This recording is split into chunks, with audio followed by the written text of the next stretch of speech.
আমরা মুসলমান বাপ, আমাদেরকে আল্লাহ ইমানের দৌলত দিয়েছে, আমাদেরকে আল্লাহ কালেমার দৌলত দিয়েছে, একজন শ্রেষ্ঠ রসুল দিয়েছে, একটা শ্রেষ্ঠ কিতাব দিয়েছেন, একটা শ্রেষ্ঠ ধর্ম দিয়েছে, একজন শ্রেষ্ঠ মালিক আমাদের আছে আল্লাহ। আমাদের চারটি জিনিস আমাদের কাছে আছে সর্বশ্রেষ্ঠ। আমরা ভাগ্যবান। আমাদের সর্বশ্রেষ্ঠ আল্লাহ, আমাদের রসুল সর্বশ্রেষ্ঠ, আমাদের কিতাব সর্বশ্রেষ্ঠ, আমাদের ধর্ম সর্বশ্রেষ্ঠ। চারটি সর্বশ্রেষ্ঠ নিয়ামত যার কাছে আছে, সে নষ্ট হবে কেন? সে চরিত্রহীন হবে কেন? সে গুমরা হবে কেন? পথ হারা হবে কেন? সে জাহান্নামী। তাইলে জান্নাত কার জন্য আল্লাহ বানাইলেন? আল্লাহ বলেন, বান্দা বলবেন, বিশ্বাস করেন, কোরআন শরীফে আছে, ফাবি আইয়ি হাদিসিন বাদাহু ইউমিনুন। আল্লাহ জিজ্ঞেস করেছে, বান্দা 23টা বছরে আমি 30 পারা কোরআন আমার সর্বশ্রেষ্ঠ কথাগুলো নাজিল করলাম, এরপরে এর চাইতে দামি আর কোন কথা বললে, এর চাইতে দামি আর কোন কিতাব নাজিল করলে তুমি বান্দা আমার কথা বিশ্বাস করতে? কি বলবেন ভাই? একটু ভাবেন। কষ্ট করছেন আপনারা, রাত্র হয়ে গেছে, আমি শেষ করে দিচ্ছি। একটু ইনসাফের সাথে বলেন। কতবার বলছে একজন মালিক, তিনি আমাদের গোটা কায়নাতের, তিনি কতবার বললেন আকিমুসসালাহ, আকিমুসসালাহ, আকিমুসসালাহ, আকিমুসসালাহ, আকিমুসসালাহ। এরে বান্দা, নামাজ পড়ো, নামাজ পড়ো, নামাজ পড়ো, নামাজ পড়ো, নামাজ পড়ো। ইত্তাকুল্লাহ, ইত্তাকুল্লাহ, ইত্তাকুল্লাহ, ইত্তাকুল্লাহ। এতবার বললেন আল্লাহকে ভয় করো, গুনাহ ছাড়ো, গুনাহ ছাড়ো, গুনাহ ছাড়ো। ফাত্তাকুন নার ওয়াত্তাকুন নার, জাহান্নাম থেকে বাঁচো, জাহান্নাম থেকে বাঁচো।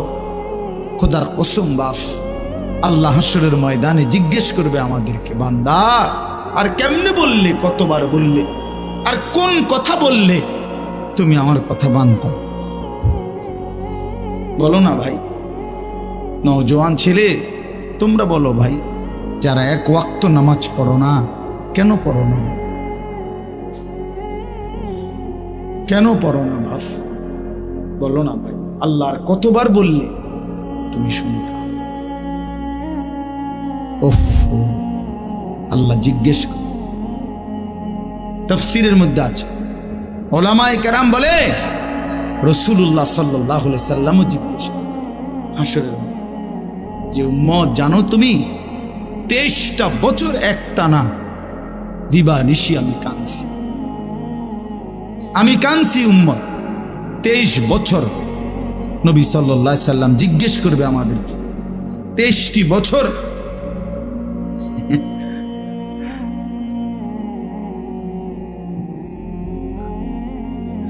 যিনি জিজ্ঞাসেন এই মাসালা, এটা তো আপনি সমাধান লিখছেন এখানে, কথা বুঝছেন না? এটা যেটা আপনি যেটা বুঝছেন এইটাই উত্তর, বুঝছেন?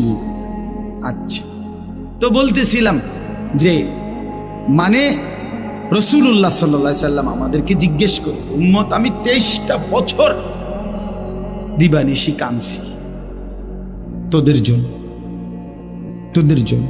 আম্মা জান আয়েশা রাদিয়াল্লাহু তাআলা আনহা বলেন, নবীজির স্ত্রী, উনি বলেন, দুনিয়াবাসী খোদার কসম আমি দেখছি এশার নামাজের পরে নবী সাল্লাল্লাহু আলাইহি সাল্লাম আমার হুজরার মধ্যে দাঁড়াইয়া চোখের পানি ফেলতে শুরু করছেন আর উম্মতের জন্য কাঁদতেছিলেন, দোয়া করতেছিলেন। আল্লাহর কসম, আম্মা জান আয়েশা বলে, ফজরের নামাজের আজানের আগ পর্যন্ত এক দাঁড়ানোতে নবী সারাটা রাত কাঁদছে আর দোয়া করছে। সারা রাত কাঁদছে, চোখ লাল হয়ে গেছে, দাড়ি মোবারক ভিজে গেছে, বুকের পশম ভিজে গেছে। ওয়াকাদ তাওয়াররামাত কাদামাহু, আম্মা জান আয়েশা বলে, দুইটা পা ফুলে ফুলে গেছে। এত রাত কাঁদলেন। নবীজি বলবেন, উম্মত আমি সারা রাত কাঁদছি, তায়েফের পাথরের আঘাতে আমার পিঠ ছিদ্র করে ফেলছে, ক্ষুধার কষ্টে উম্মত আমি পেটে দুইটা পাথর বাঁধছি, উহুদের দান দান শহীদ করা রক্তে বেহুশ হয়ে আমি পড়েছিলাম লম্বা সময়। এত কষ্ট সইলাম, এত কাঁদলাম, এত রক্ত ঝরাইলাম। আর কত কাঁদলে, কত রক্ত ঝরাইলে উম্মত তুমি আমার কথা মনে পড়তো? বলে জিজ্ঞেস করে আমার ভাই, আমি বলে গেল। নিজেদেরও ব্যস্ততা একটু বেশি এখন, এই জন্য বারবার আসতে। আমি তো কত আসছি আপনাদের আশেপাশে, কত মাহফিল আসছি। ব্যক্তিগত অনেক ব্যস্ততা, কাজে কর্মের অনেক, বয়সের কারণে অনেক আলাদা মাহফিল ছাড়াও অনেক ছোটখাটো অনেক কাজ করতে হয়, যার কারণে তো কুলাইতে পারি না। বারবার আপনাদেরকে মনে করাইতে পারি। নবীজি জিজ্ঞেস করবে, আমি আর কত কাঁদলে, কতবার আমি রক্ত ঝরাইলে আমার কথা মনে পড়ত? কতবার? 30 বছর ধরে মিথ্যা বললা, কখনোই হারাম ছাড়লা না, আমার কথা মনে পড়ে নাই?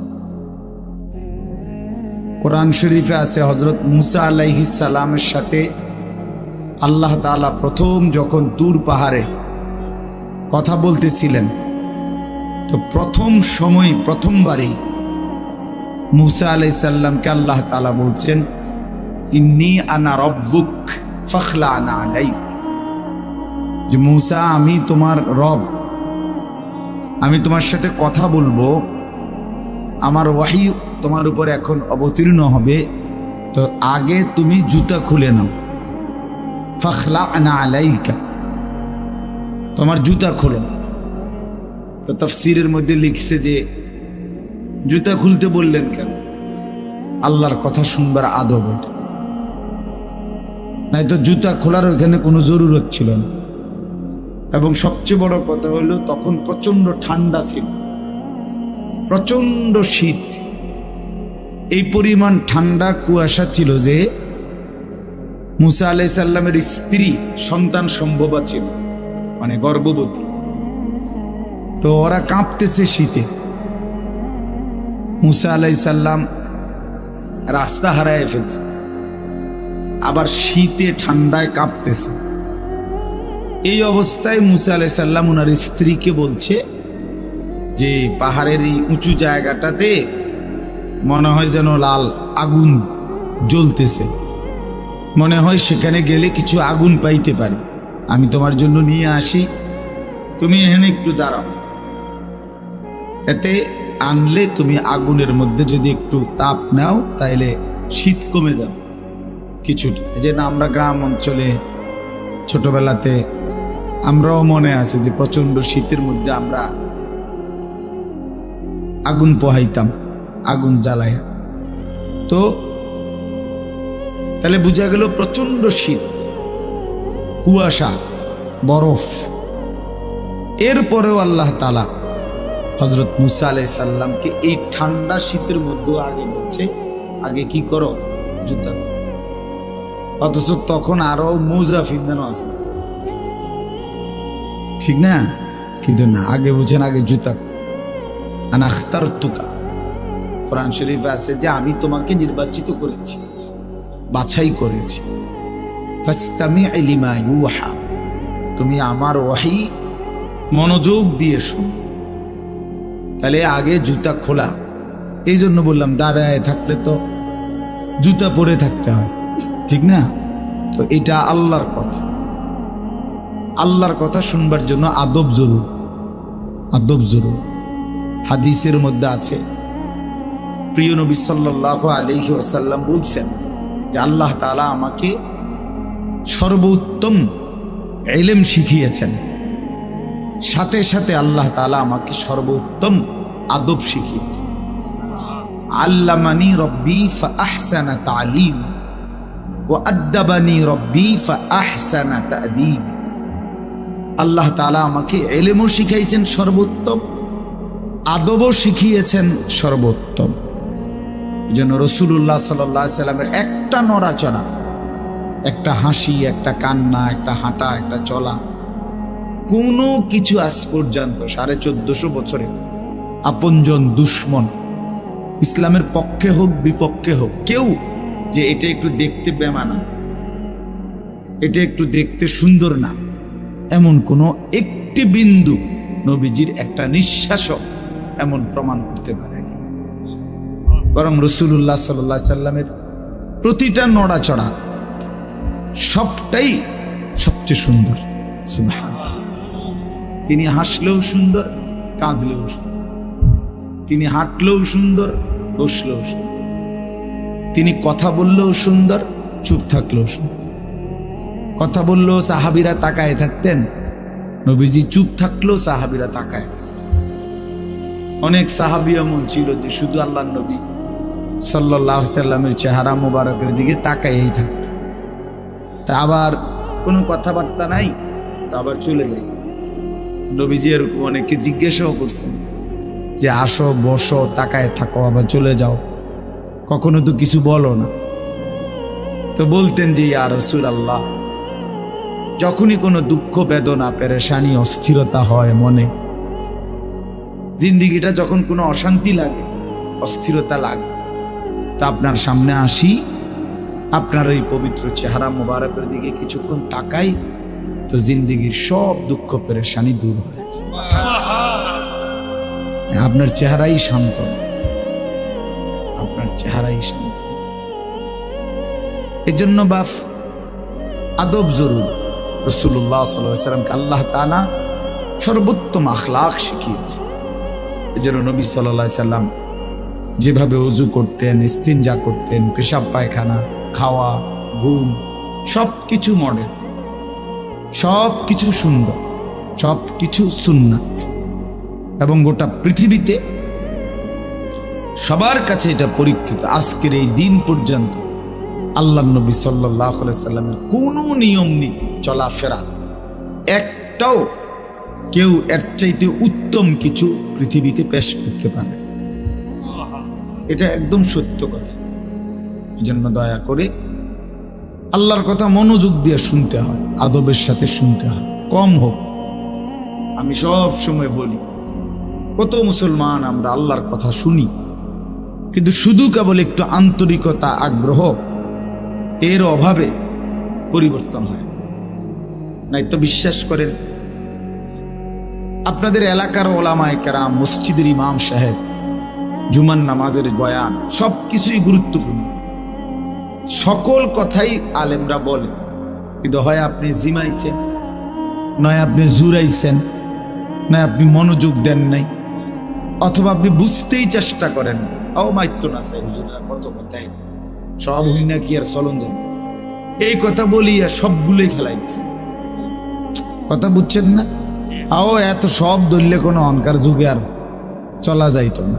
এই কথা বলে কিছুই ধরে না, কোনোটাই মানে নাই, পুরা জিন্দিগিটাই খেয়াল খুশির মতো চলছে। ও আরেকজনের থেকে দেখছে পথে ঘাটে, টেলিভিশনে, অথবা নিজের মনে যেটা মন চাইছে তাই করছে। আল্লাহ তাআলা কোরআনুল কারীমের মধ্যে বলছে, যে মানুষ তার মন মতো চলে, আল্লাহর কসম, কোরআনে আল্লাহ বলছে ওই মানুষ না, জানো, সরাসরি কোরআনের আয়াত। আল্লাহ তাআলা বলছে যে তার ইচ্ছা মতো চলে, আল্লাহর বিধান, রাসূলের বিধান, কোনো কিছু যে তোয়াক্কা করে না। আমার মনে যা চায়, চুল এমন কেন, আমার মন চাইছে, এভাবে হাঁটো কেন, আমার মন চাইছে, এটা কি ধরনের জামা পরলাম, আমার মন চাইছে, তুমি এভাবে দাঁড়াইয়া পেশাব করো কেন, আমার মন চাইছে, তুমি এখানে দাঁড়াইয়া আসো কেন, আমার মন চাইছে, তুমি এখন সারাক্ষণ ঘুমায় রাখছো সকালবেলা, আমার মন চাইছে। এই যে একটা মানসিক, আমার মনে যা চায় তাই করলাম। বিশ্বাস করেন ভাই, নওজোয়ান ছেলে, তোমরাও বোঝো ভাই, এই জীবন জানোয়ারের জীবন, খোদার কসম, এটা জানোয়ারের জীবন, এটা মানুষের বাচ্চা না, এই জন্তু জানোয়ার, হাইওয়ান, এই গরু ছাগলের জিন্দেগি। এই জন্য কোরআন শরীফ আল্লাহ বলছে, আরাআইতা মান ইত্তাখাযা ইলাহা, যে তার নিজের মনের চাহিদাকেই নিজের খোদা বানিয়েছে। আল্লাহ বলেন, ইনহুম ইল্লা কাল আনআম, তাদের পরিচয় আর কিছুই নয়, শুধুই আনআম, চতুষ্পদ জন্তু। আপনি আপনার এলাকার যে কোনো হুজুরের জিজ্ঞাসা, আনআম অর্থ কি? চতুষ্প জন্তু, জানোয়ার, হাইওয়ান। এই জন্য আদব জরুরি। আল্লাহর কথা কমই শোনো, মনোযোগ দিয়ে শোনো। তাহলে দেখবেন আপনার মসজিদের ইমাম সাহেবের বয়ান দ্বারাই জিন্দিগি বদলে গেছে। একবারে চাঁদের দেশের থেকে হুজুর আনতে হইব, মঙ্গল গ্রহ থেকে হুজুর আনতে হইব, এগুলো কোনো কথা না। আল্লাহর কথা যিনিই বলে, ছোট হোক বড় হোক, স্থানীয় হোক দূরের হোক, আল্লাহর কথা যিনিই বলে তিনিই দামি। যখনই বলে তখনই দামি। জোহরের পরে বললেও দামি, আসরের পরে বলল। রাত 10টা বাজলে উনি প্রধান বক্তা, আর 8টা বাজে উনি বিশেষ বক্তা। এটা কোরআনের কোন আয়াত?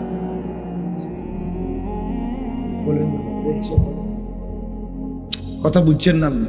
মাগরিবের বয়ান করলে উনি সামান্য বক্তা, আর রাত যত সাফে গভীর হয় তত তিনি বড় বক্তা। এটার কোনো যুক্তিসঙ্গত কোনো ইয়া আছে, কারণ আছে? তো এটা কি? এটা কোনো বিষয়? প্রধান বক্তা, বিশেষ বক্তা, অল্প বক্তা, সাংঘাতিক বক্তা, ভয়ঙ্কর বক্তা, এগুলো সব ধোঁকা। এগুলো কি? আমি আজকে যেমন আজকে জোহরের পরে বয়ান করছি চাঁদপুর, আসরের 8 টাইম পর্যন্ত। মা এশার নামাজের পরে বয়ান করছি নাঙ্গলকোট, লাকসামের ওরও আরো এদিক।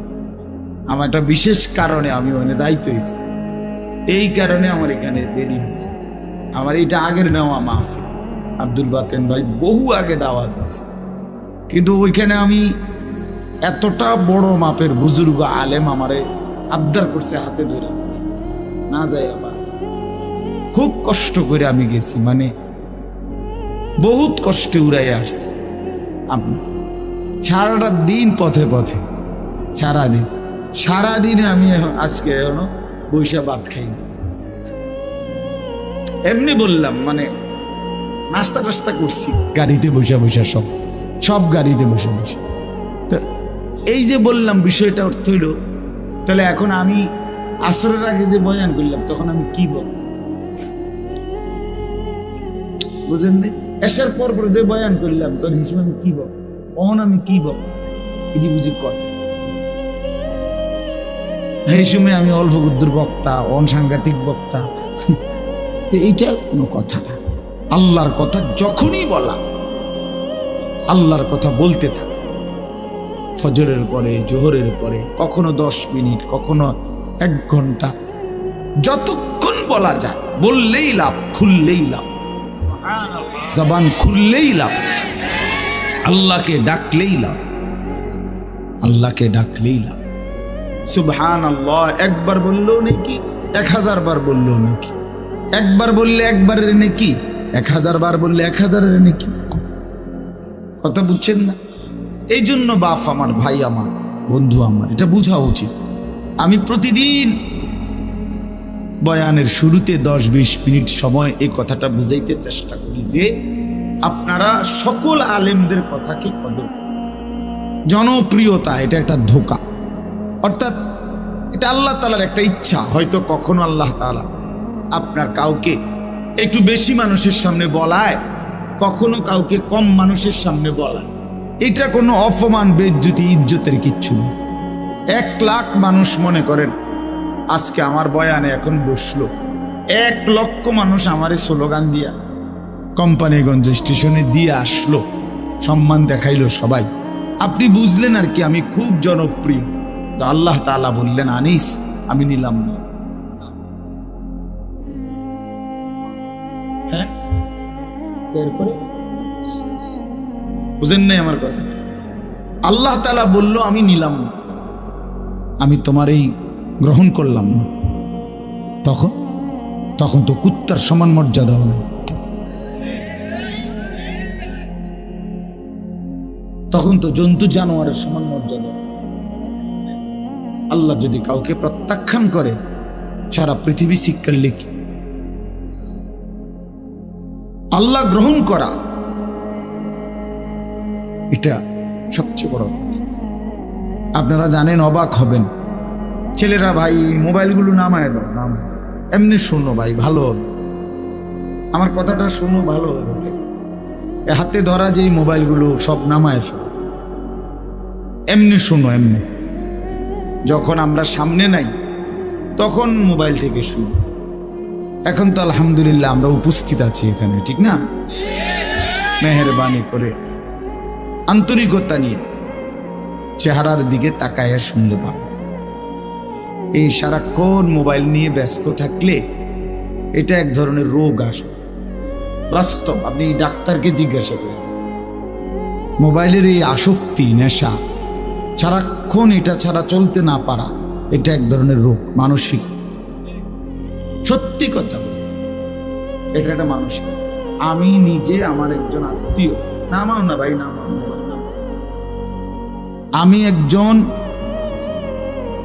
আমার একজন আত্মীয়, তার এই ব্রেনে সমস্যা হয়েছে। আমি তারে কুমিল্লা একটা বড় মানসিক হাসপাতাল, ওখানে ভর্তি করেছিলাম। আমি নিজে দেখতে গেছি যখন তারে, তখন ওখানে একজন ভদ্রলোক, উচ্চ শিক্ষিত, সরকারি উচ্চ পদস্থ কর্মকর্তা, তো উনি ওখানে বসা। আমার দেখে জড়ায় ধরছে, কানছে। তো ওনার স্ত্রী বিবির জন্য দোয়া চাইছিল, যে হুজুর আমার ওয়াইফ এই হসপিটালে ভর্তি, সেও আপনার মাস্টার্স করা মেয়ে, মহিলায় মানে বেটার বউ। তো বললাম, স্যার আপনার স্ত্রী এখানে ভর্তি, বুঝলাম না বিষয় কেন? দিন রাত অত্যধিক মোবাইল চালানোর কারণে এখন তার ব্রেনের সমস্যা, এখন এই জন্য হসপিটালে, মানসিক হাসপাতালে ভর্তি করাইতেছে। একের আল্লাহর কসমে কোরআন সামনে ওই দেখেন, ওই অপদার্থ কি পরিমাণ অপদার্থ, মানে এই জিন্দিগি একটা ফালতু জিন্দিগি আর কি। যে হুজুর আমনে না, আরো বলেন আমি বেশরমের কোনো শরম নেই। হ্যাঁ, মানে এইটাই হলো মানুষ। অর্থাৎ কোথায় আমি কিচ্ছুর কোনো হিসাবের দরকার, আমার যা মন চায় তা। এবারে কে বলছে এত কথা আমার দরকার, আমনের মতো হুজুর নামে হুজুরের আব্বা কো, আমার মোবাইল আমি টিপব। বহুত বড় অসভ্য মানসিকতা এটা, অসভ্য মানসিকতা। দিন দিন ছেলে পেলে জিন্দেগির কোনো সৌন্দর্য নাই ভাইয়া। একটা সৌন্দর্য থাকতে হয়, নিজের একটা সৌন্দর্য আছে, আত্মমর্যাদা আছে, চলাফেরা, কথাবার্তা, চাল চলনের মধ্যে একটা রুচি থাকে। আমার নিজস্ব কোনো স্বকীয়তা নাই, আমার যখন যেরকম মন চায় তখন, এক এক সময় এক এক চুল, এক এক সময় এক এক জামা, এক এক সময় এক এক ড্রেস। এটা তো স্বাভাবিক মানুষ, এ তো প্রতিবন্ধী, মাতাল, পাগল মানুষ, তার সিরা মানুষ। হ্যাঁ, এর জন্য বাপ আমি অনুরোধ করলাম, আমি শক্তভাবে বলার অর্থ এটাই, অনেক মানুষ এটা মানসিকভাবে ক্ষতিকর। ব্রেনের উপরে চাপ, প্রয়োজনকে প্রয়োজনের মধ্যেই রাখা। বড় মোবাইল বিভিন্ন কাজে অনেক সময় বিশেষ জরুরত আছে, অফিসিয়াল কাজে, ব্যাংকিং কাজে, অনলাইনের বিভিন্ন কাজ আছে যেটা বড় মোবাইল ছাড়া চলেই না, ঠিক আছে না? প্রবাসী অনেক মানুষ আছে, তাদেরও অনেক কাজকর্ম এটা দিয়েই সারতে হয়, ঠিক আছে? প্রয়োজনের মধ্যেই থাকুক, জরুরত তো জরুরতের মধ্যে, কিন্তু এটা বুঝি 24 ঘন্টা এটা জীবনের অংশ বানায় ফেলা, সারাদিন সারা রাত, এটা পাগলামি ছাড়া, মাতলামি ছাড়া। এটা শেষ পর্যন্ত একদিন, আল্লাহর কসম আমি বললাম, ছিল একদিন তোমার জীবনটা একটা শূন্য মরুভূমি বানায়া তোমারে ছেড়ে দেবে। বাস্তবতা এটা ভাই, জোরে বললো না, জোরে স্বাভাবিকভাবেই শোনো। ঠিক বলতে গিয়ে যদি আবার রসিকতা করো তো গুনাহ হবে। একজনের দুষ্টামি করে জোরে বললা ঠিক, আরেকজনে হাসি দিলা, তো মস্কারি করো। আল্লাহর কথার সামনে কি করতে নাই? টিটকারি করতে নাই। আল্লাহর কথা তুচ্ছ তাচ্ছিল্য করা, ঈমান চলে যাওয়া, বিপদ। আমি এত কিছু বললাম, খামখেয়ালির কোনো দরকার নেই। এত জোরে এত মজা করে ঠিক বলার কিছু নেই, শুনতে থাকো ভাই, আলাদা আলাদা শোনো। এজন্য আমি বললাম প্রত্যেকটা মানুষ, কোরআনুল কারীমের মধ্যে আছে আল্লাহ তাআলা বলেন ওয়ালা তাকুনু কাল্লাযীনা নাসুল্লাহ ফাআনসাহুম আনফুসাহুম। আল্লাহ বলে বান্দা তুমি আমারে এই পরিমাণ ভুলে যেও না, দীর্ঘদিন বেশি আমারে ভুলে গেলে একদিন আমি তোমাকে তোমার থেকে ভুলিয়ে দেব।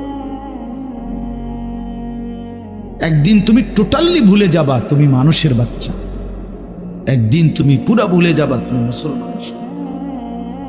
তোমার একটা বাবা আছে, মা আছে, তোমার একজন আল্লাহ আছে, তোমার একজন রসুল আছে, তোমার একটা মৃত্যু আছে, তোমার একটা কবর আছে, তোমার একটা আখিরাত আছে, তোমার একটা পরকাল আছে, তোমার একদিন বিচারের মুখোমুখি হইতে হবে।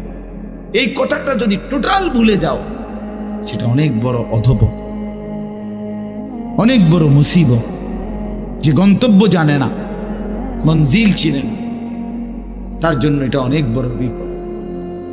কোনো বাসে যদি কেউ উঠে কন্ট্রাক্টর জিজ্ঞাসা করে কই নামবেন, সে যদি বলে আমার জানা নাই, আপনার তোমার মতো মন মতো একটা নামাই দিও, তো সে তো পাগল বলবে। পাগল বলবে না? নিশ্চিত বলবে তো এটা পাগল লোক, মাতা। এই জন্য দোস্ত আমার, আমরা কোথায় যাব এটা যদি আমাদের জানাই না থাকে তো আমি তো সুস্থ না, আমি তো পাগল। কোরআনুল কারীম আল্লাহ তাআলা বারবার বলছে বান্দা তুমি মনে রাখো কিন্তু আমার কাছে তোমাকে ফিরে আসতে। আফা হাসিবতুম আন্নামা খালাকনাকুম আবাসান ওয়া আন্নাকুম ইলাইনা লা তুরজাউন। আল্লাহ তাআলা বলে বান্দা তুমি কি এই ভেবেছো আমি তোমারে এমনি এমনি বানাইছি? আবাস মানে অনর্থক। আমি কি তোমাকে অনর্থক বানিয়েছি? কোনো উদ্দেশ্য নাই, কোনো উদ্দেশ্য নাই আমার, এমনি এমনি ছেড়ে দিলাম। ওয়া আন্নাকুম ইলাইনা লা তুরজাউন। আল্লাহ তাআলা বলে বান্দা তুমি কি এই ভেবেছো যে তোমাকে আমার কাছে আসতে হবে না, ফিরতে হবে না? কি বলেন আপনারা, কি মনে করেন? বাবারা বলেন কি মনে করেন? আল্লাহর কাছে ফিরতে হবে? আমাদেরকে আল্লাহ তাআলা বেহুদা বানাইছেন? তো এটা তো জিজ্ঞাসা করা উচিত, কেন বানাইলেন মালিক? কেন আসলাম পৃথিবীতে? আমি যা করছি এটাই কি আপনি চাচ্ছিলেন? আমাকে যাচ্ছি কোথায়? আমার প্রতিদিন যে মানুষগুলো মৃত্যুবরণ করলো তারা যা গেল কোথায়? আমি যাব কোথায়? সেখানে আমাকে কিছু বলবে কিনা, জিজ্ঞেস করবে কিনা? এটুকু বিবেক যদি দিমাগ না থাকে দোস্ত আমার, বাপ আমার, তা আমি মানুষ হইলাম কি? আমি মানুষ হইলাম কি? আমি একজন সুস্থ মানুষ হলাম কিভাবে? আমি তো জন্তু জানোয়ার না, আমি তো কুকুর বিড়াল না যে খাইলাম আর ঘুমাইলাম, গরু ছাগল না। কোরআনে আল্লাহ বারবার বলছে বান্দা কুল ইন্নাল মাউতাল্লাযী তাফিরুনা মিনহু ফাইন্নাহু মুলাকীকুম সুম্মা তুরাদ্দুনা ইলা আলিমিল গায়বি ওয়াশ শাহাদা। আল্লাহ বলে বন্ধু আপনি আমার বান্দাদের সকলকে বলে দেন, দুনিয়াবাসী মৃত্যু থেকে তোমরা যেখানেই পলায়ন করো না কেন, মৃত্যু নিজেই তোমাদের সাথে সাক্ষাৎ হবে। সুম্মা তুরাদ্দুনা ইলা আলিমিল গায়বি ওয়াশ শাহাদা। অতঃপর তোমাদের সকলকে প্রকাশ্য এবং গোপন সব জানেন যেই সত্তা মহান আল্লাহ, তার কাছেই ফেরত আনো। তিনি কে? আল্লাহ। ফায়ুনাব্বিউকুম বিমা কুনতুম তা'মালুন। অতঃপর আল্লাহই তোমাদেরকে শোনাবেন, জানাবেন তোমরা তোমাদের পুরা জিন্দেগিতে কি কি করেছিলে। এইভাবে বহু আয়াত ইলাল্লাহি মারজিউকুম জামিআন।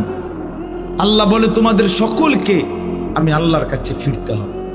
ইলাইহি তুরজাউন, ইলাইহিল মাসির, ইলাইয়াল মাসির। এভাবে বারবার বান্দা ফিরতে হবে, আসতে হবে, আমার কাছে আসতেই হবে। আমার শায়েখ আল্লামা মুফতি মুশতাকুর রবি সাহেব বলে আল্লাহ তাআলা ছাড় দেয়, ছেড়ে দেয় না। যেই ছেলে গুড্ডি উড়ায় সে সুতা ছাড়ে, নাটাই ছাড়ে না। নাটাই বোঝেন না, যেটার মধ্যে সুতা, হ্যাঁ এইটা নাটাই, হাতে যেটা থাকে আর কি। তো সুতা তো ছাড়তে ছাড়তে ছাড়তে ছাড়তে ঘুড়ি অনেক উপরে চলে গেছে, কিন্তু ছেলেটা নাটাই তো ছাড়ে না, নাটাই ছাড়ে। তো আল্লাহ তাআলা বলে, বান্দা 60 বছর, 50 বছর, 70 বছর, 30 বছর, 100 বছরের সুতা তো আমি ছেড়ে দিছি, কিন্তু নাটাই ছাড়ি নাই। ঠিক যখন সময় হয় আমি আল্লাহ মালাকুল মউত পাঠিয়ে, আজরাইল পাঠিয়ে 1 সেকেন্ডেই তোমাকে আবার আমার কাছে নিয়ে আসি। তোমারে ফিরাইয়া আনতে দেরি হয়। ফাইদা জাআ আজালুহুম লা ইস্তাখিরুনা সাআতাও ওয়া লা ইস্তাকদিমুন। 1 সেকেন্ড আল্লাহ দেরি করবে। চলেন বাপ, এই জন্য ভাবতে শিখি। ছেলেরা তোমরাও ভাইবো, আমার বাপ আমার কথা হইলো তোমার পথে তুমি, আমার পথে আমি। যার যার জায়গায় আমরা ফিরে যাব, যার যার গন্তব্যে। তোমার ঘর আলাদা, আমার ঘর আলাদা। তোমার জিন্দিগি তোমার সাথে, আমার জিন্দিগি আমার সাথে। কেউ কারোর জন্য আটকায় না বাপ। দুনিয়া কেউ কারোর জন্য আটকায়ও না, আর দুনিয়া কারোর জন্য থাইমাও থাকে। বহুত স্বার্থপর এই দুনিয়া, বহুত স্বার্থপর। আজকে তো অনেক বন্ধু দেখা যায়, কিন্তু অ্যাক্সিডেন্ট করলে সাথে অন্যরাও পাও ভাঙ্গে না। আমার যেদিন পাও ভাঙছিল 2021 সালে, এই যে এখন রমজান আমার জিগাইছে যে হুজুর আপনার পাওটা মনে হয় এখনো সোজা হয় না। আমি আজও সোজা হয় না। সেই 2021 সালে আমার পাও ভাঙছে। আজকে 4 বছর পরেও কাছের থেকে দেখলে বোঝা যায় আমার পাও একটু বাঁকাই। তো আমার তো অনেক ঘনিষ্ঠ বন্ধু আছে, কিন্তু সেদিন তো আমার পাও ভাঙলো যেদিন, সেদিন তো আমার সাথে আর কারো পাও ভাঙলো। এবং আমি যেই মোটর সাইকেলে ছিলাম, ওই মোটর সাইকেলে আমি যার আমার বন্ধুর মোটর সাইকেলে আমি পিছনে বসছি। আমি মোটর সাইকেল চালাই নাই, ফারিও না চালাই। তো পিছনে বসা ছিলাম, সে সামনে। ভ্যান গাড়ি আইসা আমার পায়ে বাড়ি দিছে, অথচ আমার ঠিক বরাবর তার পাও। সেও তো মোটর সাইকেল চালাইতেছে, তার পায়ে একটা সুতাও লাগে না, কিচ্ছু লাগে। দুনিয়ায় আমরা একাই, স্বার্থপর এই দুনিয়া। সামনের সিএনজি অ্যাক্সিডেন্ট করলে রক্তে ভাইসা গেছে মানুষের লাশ, পিছনের গাড়ি থামে না, সাইডে দিয়ে জায়গা জায়গা বাফ, কেউ থামে না। একটু জ্যাম বাজলে কারো আর সহ্য হয় না, চিৎকার শুরু করে, জ্যাম ক্লিয়ার করো। পুলিশ কই, এই বেটা কি? আরে ভাই মানুষ মারা গেছে। আরে মানুষ মরলে মরছে বেটা, রাস্তা ক্লিয়ার করে। এরই নাম দুনিয়া, এর নাম দুনিয়া। তোমার এই অসৎ বন্ধুগুলোরে ডাক দিয়ে বলো না একবার যে দোস্ত, আমার যদি পাওটা ভাঙ্গা যায়, আমার কাছে যদি টাকা না থাকে, আমি যদি আর কোনোদিন তোদের সাথে আড্ডা দিতে না পারি, তো তোরা আমার সাথে আসবি কিনা? কেউ আসবে, কেউ আসবে। তুমি বোঝো না ভাইয়া, তুমি জানো না এই অসৎ বন্ধু তোমারে নষ্ট করে দিচ্ছে। সারাদিনে যে বন্ধু দিনের পর দিন তার সাথে আমি চললাম, অথচ একটা এক ওয়াক্ত নামাজ পড়ার কথা বলে না, এ তো বন্ধু না, এ তো জানোয়ার, এ তো শয়তান। এটা বন্ধু কিসের? এটা বন্ধু কিসের? এই জন্য আমরা প্রত্যেকেই এটা ভাবা উচিত, আমরা একাই। দুনিয়া তো একা, কবরও একা। দুনিয়া তো এক। আমার অসুস্থ হইলে, পেটে ব্যথা হইলে আর কারো পেটে ব্যথা হয়, আমার বিবিরও না, আমার বাচ্চারও না। তা আমি একা না? আমার সুখে আমি একাই, আমার দুঃখে আমি একাই, আমার বিপদে আমি একাই, আমার মুসিবতে আমি একাই, আমার কবরে আমি একাই, আমার হাসরের ময়দানে আমার একাই দাঁড়াই। এই জন্য আমরা যদি নিজেকে ভুলে যাই, ভুল হবে। এটা আল্লাহ তাআলা আমাদেরকে আকল দিয়েছেন, দিমাগ দিয়েছেন, বুঝ দিয়েছেন, বিবেচনা দিয়েছেন, বোধ শক্তি দিয়েছেন। আলো অন্ধকার, রোদ বৃষ্টি, আগুন পানি, ভালো মন্দ, রাত দিন বুঝার তৌফিক দিয়েছেন। সব কিছু দিয়েছেন। আমি এটা আপনাকে এখন শোনাচ্ছি। এখানে আমি 5টা আয়াত পড়ছি।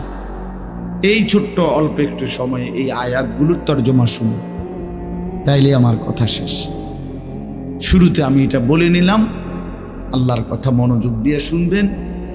আপনাদের এলাকার ওলামায়ে কেরামের বয়ানও, এই জুমার বয়ানও আন্তরিকতা নিয়ে শুনবেন, বলেন ইনশাআল্লাহ।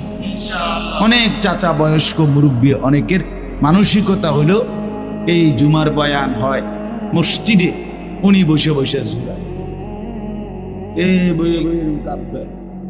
এই কাব্যেন না বেড়ই, এই কাব্যেন নেই খায় আর কামে লাগে। এই জীবনটা শেষ জীবন পর্যন্ত বুড়া বয়সেও ওই সাদওয়ান আর ওই বন বিড়ি ছাড়া আর কোনো কামে লাগে না। এই ডিউটি এটা বইয়ে বইয়ে বন খায়, বিড়ি খায়, আর এই গপ মারে, সেগুলি কয় সিনেমা, নাটক, সিনেমা, নর্তকী, নাচ গান, টেলিভিশন, বসে বসে চা দোকানে এগুলো। কারণ আমল করবে কিন্তু জানেই না কিছু, জানেই তো না কিছু, শিখেই তো নাই কিছু, শিখেই তো না কিছু। আমলের মধ্যে কোনো ভুল আছে কিনা এটাও তো সংশোধন করে না। 100 দানার তসবি পড়ে ফেলছে 1 মিনিটে। এটা কি তসবি পড়লো? একজন আলেম জিজ্ঞাসা করেন, পৃথিবীর কোন আউলিয়া বুজুর্গকে জিজ্ঞাসা করেন যে এটা তসবি কিনা। এটা মোটেই তসবি না, কোনোদিনও না। ইসলামে রাসূলুল্লাহ সাল্লাল্লাহু আলাইহি ওয়াসাল্লাম জীবনে কোনোদিন বলে নাই যে উম্মত তসবি যত তাড়াতাড়ি শেষ করতে পারবা তত নেকি, নামাজ যত তাড়াতাড়ি শেষ করতে পারবা তত নেকি, তারাবি যত তাড়াতাড়ি শেষ করতে পারবা তত নেকি। আল্লাহর কোরআন, রাসূলের হাদিস, কোন আউলিয়া, কোন পীর মাশায়েখ, কোন উলামা, কোন পীর বুজুর্গ, কোন ফকিহ, মুফতি, মুহাদ্দিস, ইমাম, আলেম কেউ কোনোদিন বলে নাই। আর আপনি এটা কি নামাজ পড়েন? 4 রাকাত সুন্নত পড়তে আপনি 1.5 মিনিটে ওডেয়ার নামে মস্কারি করে, আর কি আল্লাহর সাথে মস্কারি করে। একটা ফরনারি সূরা, কেরাত, দোয়া, কালাম, আত্তাহিয়াতু, তাশাহুদ, দোয়ায়ে কুনুত সব ভুল। আপনি নামাজ পড়েন, হ্যাঁ, হাসরের ময়দানে গিয়ে দেখবেন সব মিলাইয়া 100 গ্রাম ওজন আইয়া না, টের পাইবেন তো তখন।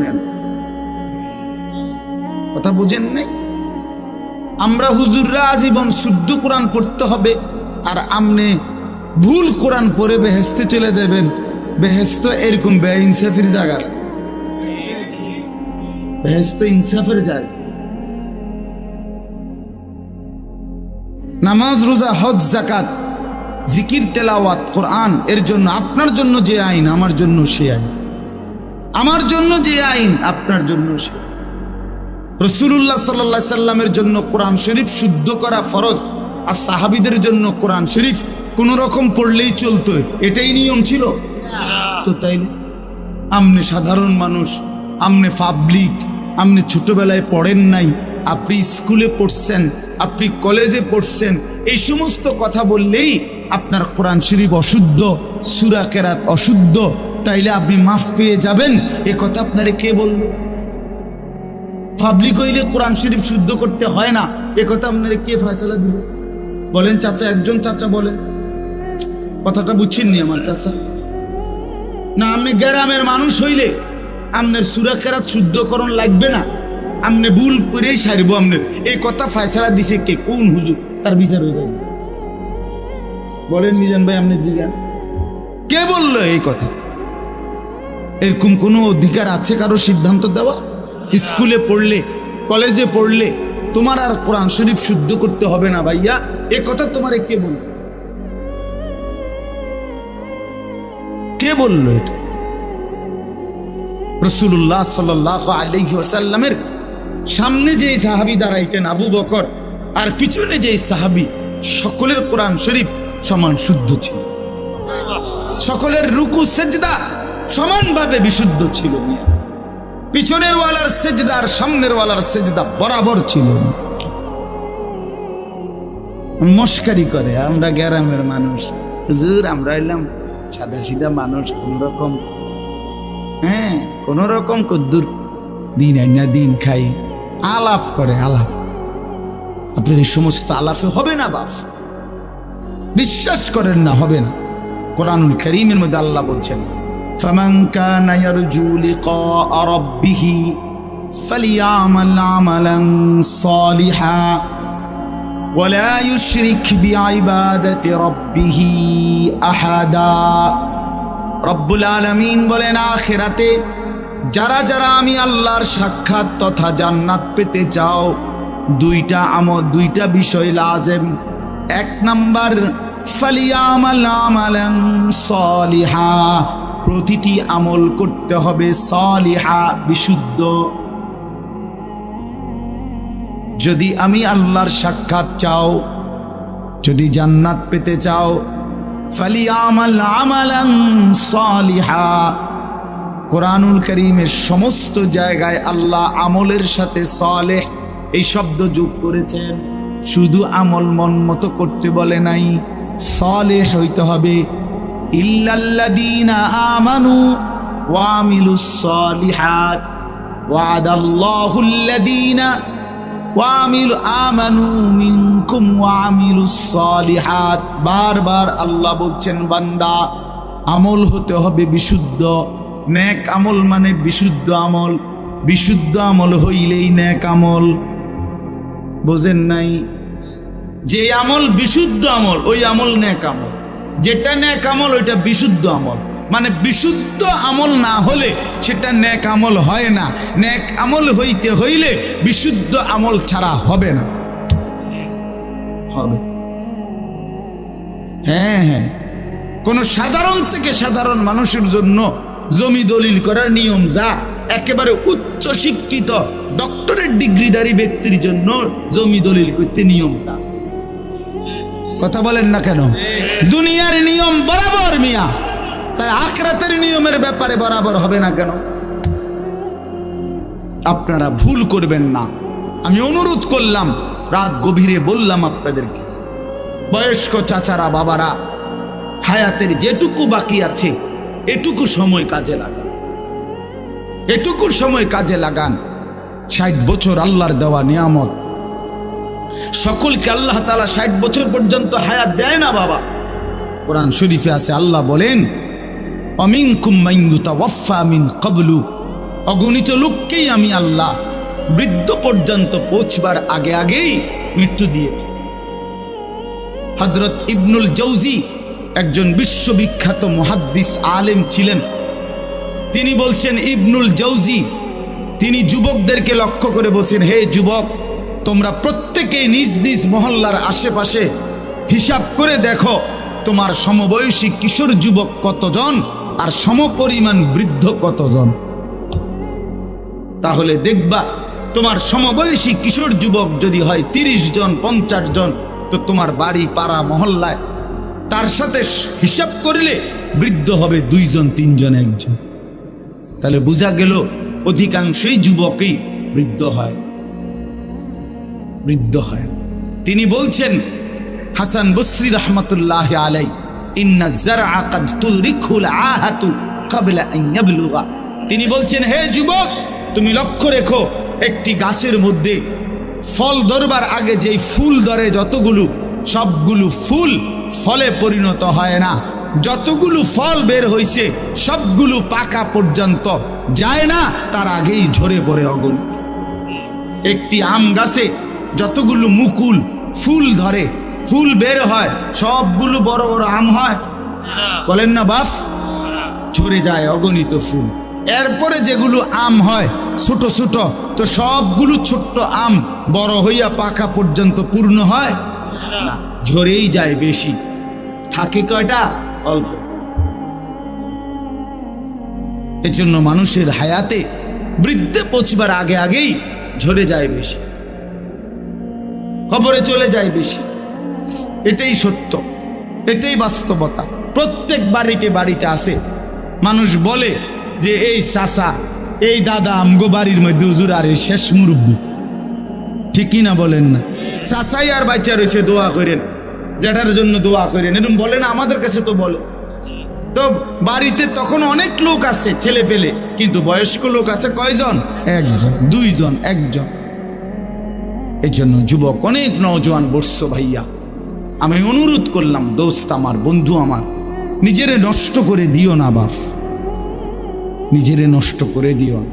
দেখো ডানে বামে তুমি নষ্ট হয়ে গেলে, পচে গেলে, কেউ নাই, কেউ নাই, কেউ নাই। কোনো চরিত্রহীনকে কেউ ভালোবাসে না, কোনো দুশ্চরিত্র, কোনো মদখোর, নেশাখোর, গাঁজাখোর, বাবাখোর, ইয়াবাখোর, ডাইলখোর, পুট্টাখোর, এই হারামিরে কেউ পছন্দ,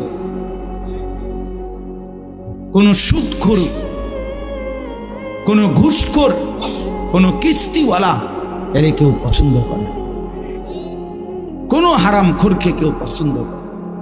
সামনে বয়ের কারণে, ক্ষমতার কারণে, বাহাদুরির কারণে হয়তো কখনো কখনো সামনে যদিও কিছুটা ভদ্রতার দেখায়, কিন্তু পিছনে অভিশাপ দেয়। তোর উর্ফে খোদার গজব পড়ক, এমনি বলে, তোর উর্ফে আল্লাহর লানত পড়ক, তুই মানুষের সম্পদ কুক্ষিগত করস, এই কথা বল। তো তুমি এটা কি টাকা কামাইলি, কি বাড়ি করলি বেটা, টাইলস লাগাইলি, মানুষ তোরে অভিশাপ দেয় বেটা। এর চাইতে, এই জিন্দেগির চাইতে মরে যাওয়া ভালো বেটা, মরে যাওয়া ভালো হারামখোর বেটা।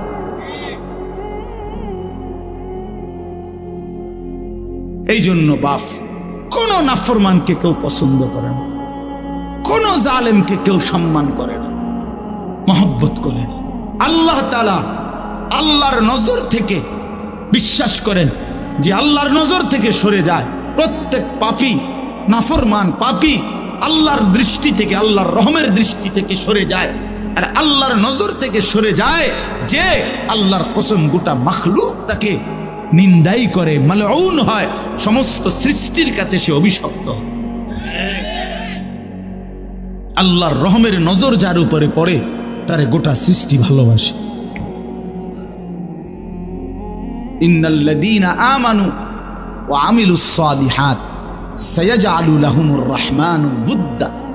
আল্লাহ বলে, নিশ্চয়ই যারা ঈমানওয়ালা হলো এবং সমস্ত নেক আমল বিশুদ্ধভাবে করলো, আমি আল্লাহ আমার গোটা সৃষ্টি জগতের মধ্যে তার জন্য আমি নিজে ভালোবাসা দিয়ে দেব। ভালোবাসা, ভালোবাসা জোর করে আদায় করতে হয়। মহব্বত আল্লাহর পক্ষ থেকে, মহব্বত আপনাদের সাথে আমাদের ভালোবাসা আল্লাহর পক্ষ থেকে, ঠিক কিনা বলেন না? আল্লাহর পক্ষ থেকে, আল্লাহর পক্ষ, আল্লাহর পক্ষ থেকে। আপনাদের কারোর সাথে আমাদের কারো কোনো লেনদেন নেই, আমার কোনো লেনদেন নাই আপনাদের সাথে, আর্থিক কোনো লেনদেন নাই। এখানে একজন লোকের সাথে আছে কোনো লেনদেন, কিন্তু মহব্বত আছে, ঠিক কিনা বলেন? আছে না মহব্বত? এই ভালোবাসা আল্লাহর জন্য, এই ভালোবাসা আসমানওয়ালার পক্ষ থেকে, আসমানওয়ালার পক্ষ থেকে। আল্লাহ আমাদেরকে উত্তমভাবে বুঝবার তৌফিক দান। চলেন এই আয়াতগুলোর তর্জমা শুনুন, তাইলে এই কথা শেষ। এই সূরাটার নাম হলো সূরা দাহার। দাহার কোরআনুল কারীমের 29 নম্বর পারা, 76 নম্বর সূরা কোরআনুল কারীমের। এই সূরার মধ্যে মোট 30টা আয়াত। আমি মাত্র 5টা আয়াত পড়ছি, অল্প একটু সময়ে 5টা আয়াতের সংক্ষিপ্ত তর্জমা শুনুন ইনশাআল্লাহ, তাইলে আমাদের কথা শেষ হবে। আগে একটা কথা শুধু আমরা বুঝি, একসাথে আমি মুখে বলি নেই, তাহলে তর্জমা করলে সহজ হয়ে যাবে ইনশাআল্লাহ। সূরাটার নাম হলো সূরা দাহার। দাহার মানে হলো যুগ। আমরা যে বলি যুগ যুগ ধরে, এই যুগ, এই যুগ বলে আর কি, সময়ের একটা অংশকে কি বলে? যুগ বলে। এই যুগ দাহার। এই সূরাটার 30টা আয়াত। এই সূরাটার একটা বৈশিষ্ট্য হলো, কোরআনুল কারীমের এই সূরাটার মধ্যে, পুরা কোরআনের মধ্যেই আল্লাহ তাআলা জান্নাতের অনেক বর্ণনা দিয়েছেন। একটু আগে আমি আইসা শুনতেছিলাম মৌলানা আব্দুল হক ভাই শেষ যে অংশ কথা বলতেছেন, জান্নাতের কথাই বলতেছিলেন, জান্নাতের তেলাওয়াতের কথা বলতেছিলেন, ঠিক না? হ্যাঁ, হযরত দাউদ আলাইহিস সালামের কণ্ঠে তেলাওয়াত। আচ্ছা, কি মজাটা হবে, কি মজাটা! আল্লাহু আকবার, আল্লাহ। 70,000 বছর এক টানা হযরত দাউদ আলাইহিস সালাম তেলাওয়াত। 70,000 বছর। এই 70,000 বছর জান্নাতীরা সব ভুইলা শুধু উনার তেলাওয়াত শুনে। আল্লাহু আকবার। এরপরে থামবে, তো এরপরে আল্লাহ তাআলা আমাদের প্রিয় নবী, ছেলেরা তোমরা এই যে তোমরা যে ফাজলামি করতেছো এখানে বৈশা, এই বেটা আহাম্মক কোথাকার, নামো এখান থেকে বেটা, অপদার্থ বেটা, এতটুকু আক্কল নাই বেটা, নামো এখান থেকে, নামো। তোমার বাপ দাদার সমান মানুষ এখানে বসা আছে বেটা, আহাম্মক বেটা। আখলাক শিখবে কখন ছেলেরা বলেন মিয়া? মুসলমানের বাচ্চা ন্যূনতম আখলাকও যদি না শিখে জীবনে আমাদের হইলটা কি? তাইলে কতগুলো খাট পালং আর সোফা আর কতগুলো ফার্নিচার আর কাচের প্লেট নুনের বাড়ির হিসাব দিয়া কবরে চলে যাচ্ছে। জীবন মানে কতকটা ঘর করছে, জিন্দিগি মানে একটা বিল্ডিং করে দিছে, জিন্দিগি মানে এক সেট খাট বানাইয়া সোফা বানাইয়া দিছে। খালাস 60 বছর জীবনের ব্যয় করছে এই একটা কামে, এতটুকুই জীবন মিয়া। সন্তান যদি আখলাক না শিখে, স্ত্রী যদি পর্দানশীল না হয়, ছেলেটা যদি নামাজি না হয়, মেয়েটা যদি পর্দানশীল না হয়, খাট পালং আর এই সোফা ফার্নিচার দিয়ে হবে কি? কি হবে মিয়া? 10 বছরের ব্যবধানে, 20 বছরের ব্যবধানে একটা ফার্নিচারও আমনে মইরা 20 বছর পরে কবর থেকে উঠা আমনের ঘরে আইসে ঢুইকা দেখেন আমনের আমলের বানানো কিচ্ছু কিচ্ছু নাই। আমার দাদা 10 গ্রামের মধ্যে জমিওয়ালা ছিলেন। আমার দাদার ফসলের জমি ছিল অনেক, হালের বলদ গরু ছিল অনেক। আমার দাদা সম্পদশালী ছিল, আমার দাদার বিরাট বাড়ি ছিল। দাদা মৃত্যুর 12 বছর গোনা, 12 বছর পরে আমি আমার জ্যাঠা, আপন বড় জ্যাঠারে বলছিলাম একদিন, জ্যাঠা আমার দাদার রেখে যাওয়া স্মৃতি হিসাবে বাড়িতে আমার দেখাইবার মতো কিছু আছে কিনা, একটা নুনের বাটি বা কাচের প্লেট বা কিছু একটা আমার কদ্দুর দেখান। আমার জ্যাঠা কাইদা দিছিল, কাইদা বলছিল, ভাতিজা তোরে দেখাইবার মতো কোনো কিছুই আমার বাবার স্মৃতি আমার কাছে নেই। মাত্র 12 বছর, এর নাম দুনিয়া। আমি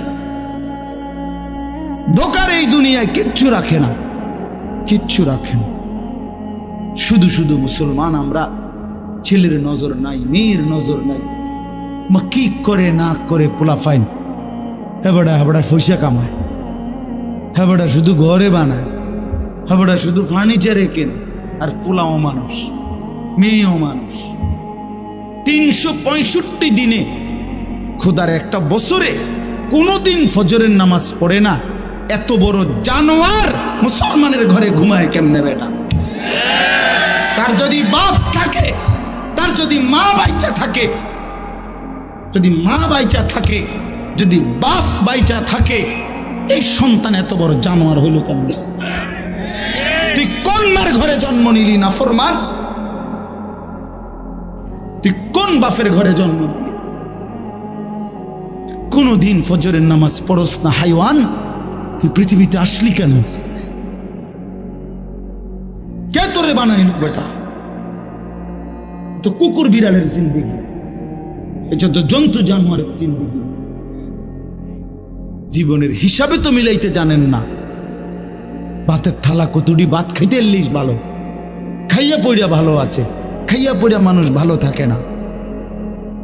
ভালো থাকা হয় ইমানে আমলে, নামাজে রোজায় ইবাদতে আমলে ভালো থাকে। খাইয়া পড়িয়া ভালো থাকার কিছু নাই। খাইয়া পড়িয়া আমরা চাইতে জন্তু জানোয়ার আরো বেশি খায়। একটি হাতি একদিনে 250 কেজি খাবার খায়। গবেষকদের 250 কেজি, 90 লিটার পানি পান করে। এটা বইতে আছে, গবেষকদের কথা। 90 লিটার পানি পান করে একটা হাতি একদিন। তো পৃথিবীতে কতগুলো হাতি? সারা বাংলাদেশে কতগুলো হাতি? সারা পৃথিবীতে কতগুলো হাতি, তার আল্লাহর দুনিয়া, আল্লাহর দেওয়া রিজিক ওরা কি পরিমাণ ভক্ষণ করছে, আমরা সেই তুলনায় কিছু খাই না।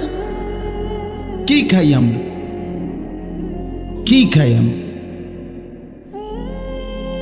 এই জন্য দয়া করে রাগ হয়েন না, বুঝাইতে চাইলাম। ছেলেদের দিকে নজর, মেয়েদের দিকে নজর দেয়। সংসারে মানুষ হলো আসল, মানুষ নষ্ট হইয়া গেলে ফার্নিচার দামি হইলে লাভ। ছেলে মেয়ে চরিত্রহীন হইলে খাটটা তো মজবুত, কিন্তু ছেলেটা তো ওই খাটে শুইয়া সারা রাত উলঙ্গ ছবি দেখে। ঘরটা তো বিল্ডিং এর বুঝলাম, টাইলসও বুঝলাম, তো মেয়েটা তো সারা রাত আরেকটা ছেলের সাথে অবৈধ প্রেমের আলাপ করে। তাহলে আপনার জীবনের অর্থ কি বাবা? এই জীবনে বেঁচে থাকার লাভ কি? আল্লাহ আমাদেরকে মাফ করে দেন। এজন্য আমি বলতেছিলাম এই সূরাটার নাম হলো সূরা দাহার। অর্থ হলো ওই যে বললাম যুগ। এই সূরার মধ্যে একটা বৈশিষ্ট্য হলো আল্লাহ তাআলা এই সূরার মধ্যে জান্নাতের বর্ণনা, পুরা কোরআনের মধ্যে জান্নাতের বর্ণনা আছে, তবে এই সূরার মধ্যে সবচেয়ে চমৎকার, মানে লম্বা এবং খুব হৃদয়গ্রাহী আকর্ষণীয় ভঙ্গিমায় আল্লাহ তাআলা জান্নাতের বর্ণনা দিছে এই সূরার মধ্যে। মানে জান্নাতের মেহমানদারিটা কেমন হবে আল্লাহ, এটার একটা অসাধারণ বর্ণনা দিছে। আপনি শুনলে পুরাটা সূরা এক্ষণ যাইতে মন চাইবে, এক্ষণ যদি আপনার লগে গাড়ি যায়, যদি ফতে জান্নাত পাই নাই মেলাম, এতটা শুন। সুবহানাল্লাহ, সুবহানাল্লাহ। তো জান্নাতের বর্ণনা আল্লাহ তাআলা এই সূরার মধ্যে অত্যন্ত আকর্ষণীয় ভঙ্গিমায় পেশ করেছেন। তো রাসূলুল্লাহ সাল্লাল্লাহু আলাইহি ওয়াসাল্লামের উপরে যেদিন এই সূরাটা নাজিল হয়, মানে যেদিন এই সূরা নাজিল হচ্ছিল, তখন নবীজির সামনে কয়েকজন সাহাবী বসা ছিলেন। এর মধ্যে একজন সাহাবী ছিলেন সামনে বসা, উনি একদম কালো চেহারা, হাবশী, কালো মানুষ, রাসূলুল্লাহ সাল্লাল্লাহু আলাইহি ওয়াসাল্লামের সাহাবী। তে এই টাইমে সাহাবীদের সামনে, নবীজির সামনে বসা, কথাবার্তা বলতেছেন। ঠিক এই টাইমে হযরত জিবরাইল আলাইহিস সালাম নবীজির কাছে আসলেন।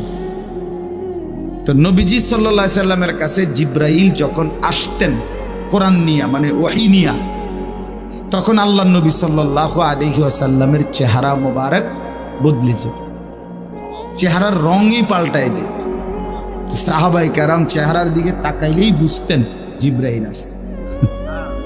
কে আসছে? এমনিতে আমাদের প্রিয় নবী সাল্লাল্লাহু আলাইহি সাল্লাম, তিনি গোটা কায়নাতের সবচেয়ে সুন্দর, সবচেয়ে সুন্দর। মুহাদ্দিসিনে কেরাম বলে, কিতাবের মধ্যে আছে, আল্লাহ তাআলা অর্ধেক সৌন্দর্য, এই সৃষ্টি জগতের অর্ধেক সৌন্দর্য আল্লাহ তাআলা ইউসুফ আলাইহিস সালামকে দান করেছেন, আর বাকি অর্ধেক সারা সৃষ্টিকে দিয়েছেন। বুঝেন নাই? এই বাকি অর্ধেক সৌন্দর্য দিয়া গাছ এত সুন্দর, ফুল এত সুন্দর, ফল এত সুন্দর, মাছ এত সুন্দর, পাখি এত সুন্দর, হাজারো নারী এত সুন্দর, আসমান এত সুন্দর, জমিন এত সুন্দর, এগুলো হলো অর্ধেক। আর ইউসুফ আলাইহিস সালাম একাই অর্ধেক। সাহেবটা কি সুন্দর আছে, বেডিরে যে দৌড় দিছে না পাগল হইয়া, এইটাই তো বহুত কথা। তো ইউসুফ আলাইহিস সালাম অর্ধেক সৌন্দর্য আল্লাহ দিয়েছেন, আর বাকি সৃষ্টি জগৎকে আল্লাহ তাআলা অর্ধেক সৌন্দর্য দিয়েছেন, এটা নবীজি বলছেন সাল্লাল্লাহু আলাইহি ওয়াসাল্লাম। তো মুহাদ্দিসিনে কেরাম ব্যাখ্যা করছে যে নবীজি তো দুই ভাগ করে দিলেন, অর্ধেক বললেন ইউসুফকে দিছে আল্লাহ, অর্ধেক সৃষ্টি জগৎকে। তো তিনি নিজে, বুঝেন নাই, মানে উনি নিজের ব্যাপারে তো কিছু বললেন না, ওনার সৌন্দর্যটা। তো মুহাদ্দিসিনে কেরাম বলেন, এর দ্বারা এটাই প্রমাণ করিলেন, বিনয়ের কারণে, তাওয়াজুর কারণে নিজেরটা তো বলেন নাই, বুঝাইতে চাইলেন উম্মত আল্লাহ তাআলা অর্ধেক ইউসুফকে দিয়েছেন, অর্ধেক গোটা সৃষ্টিকে দিয়েছেন, একা বন্ধু মুহাম্মদকে পুরাটাই দিয়েছেন। পুরাটাই। হুসনে ইউসুফ দমে ঈসা ইয়াদে বাইদাদারি আঁচে খুবা হামাদারান তু তন্হাদার। আল্লামা ইকবাল বলে, হে নবী মুহাম্মদ সাল্লাল্লাহু আলাইহি সাল্লাম, ১৬ লক্ষ আম্বিয়ার যত গুণ, সৌন্দর্য, বৈশিষ্ট্য একটা একটা করে যদি তালাশ করি আপনার মাঝে, আপনি একাই সব। তু তন্হাদারি, আপনি একাই। তন্হা মানে একা, আপনি একাই সব।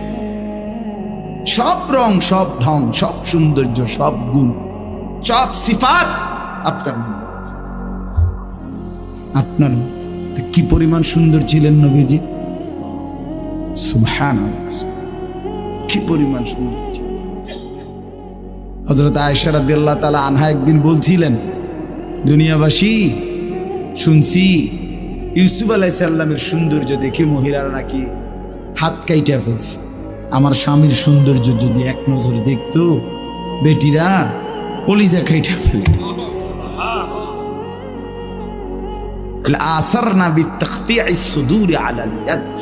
তাহলে ওই নারীরা হাতের বদলে নিজেদের কলিজা কাইটা ফেলত, জান দিয়ে ফেলত, জান। এবং সাহাবায়ে কেরাম তো রাসূলুল্লাহ সাল্লাল্লাহু আলাইহি ওয়াসাল্লামের মহব্বতে অগণিত সাহাবী, অনেক সাহাবী জান দিয়ে দিয়েছে।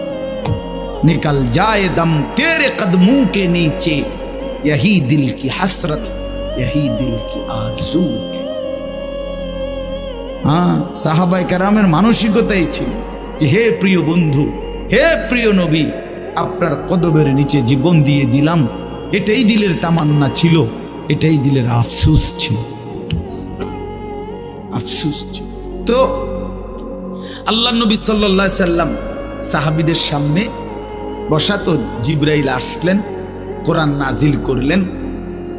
নবীজি সাল্লাল্লাহু আলাইহি সাল্লাম, জিবরাইল যখন চলে গেলেন, তো আল্লাহ নবী সাল্লাল্লাহু আলাইহি ওয়াসাল্লাম এবার এই উপস্থিত সাহাবীদের কাছে এই সময় জিবরাইল এই সূরাটাই নাজিল করছেন। ৭৬ নম্বর সূরা, ২৯ নম্বর পারা, সূরা দাহার। কি নাম? এই সূরাটা মাত্র ৩০টা আয়াত, ছোট সূরা। এই সূরা নাজিল করলেন, আল্লাহ নবী শুনাইলেন সাহাবীদেরকে।